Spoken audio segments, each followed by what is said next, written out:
Hello सांगमाने welcome to my channel. आज आम चूड़ार एक टेस्टी और मीठा रेसिपी बनैबा। से मुझे चूड़ा को भाजी नौची। मुझे 250 ग्राम चूड़ा नहीं।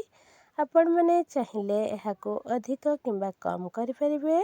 वर्तमान समय रे पिला माने बेसी फास्ट फूड खाइबा पसंद करचंती, सेटा जमा भी भल नुहे।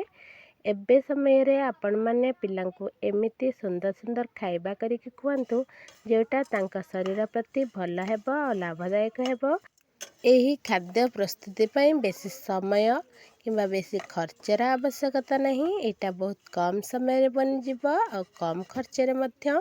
एठी हमर चूड़ा भल भाबरे भाजी हे गलानी। आमे एको बाहर कर नबा। सेही पेन रे आमे गुआ घियो नबा, ताको भल भाबरे गरम करिबा।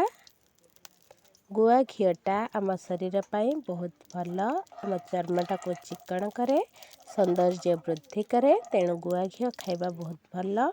जदि आपण को बहुत ठंडा होइछि तेबे मध्य गुआ घियो खाइले कमिजिबो सेटा। आमे एबे एथिरे गोटा जीरा पकेइबा। जीरा फुटी आसिले आमे सेथिरे पकेइबा चूड़ा। चूड़ा पकई सारिबा परे आमे सेथिरे मीठा पाई किछि चीनी ऐड करिबा। मुझे 3 चामच चीनी ऐड करनेछि आ ताको एमिति भल भाबरे घांटी नेबे।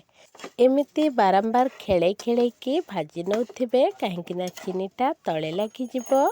एमिति बारंबार खेले खेले की भाजिले चीनीटा चूड़ारे मेल्ट होकी लागी जिवो, जहा फल रे चूड़ार स्वादटा बहुत भल आसिबो। आपण माने एको संध्या बेले चाहारे खाई परिबे किंबा पिला माननकु टिफिन ने मध्य देई परिबे। एटा बहुत बढ़िया लागे, मते तो बहुत भल लागे। आपण माननकु केमिति लागिला मते निहाती कमेंट सेक्शन में जणैबे। जदि भल लागिबो तेबे मो चैनल को लाइक शेयर सब्सक्राइब करिवे।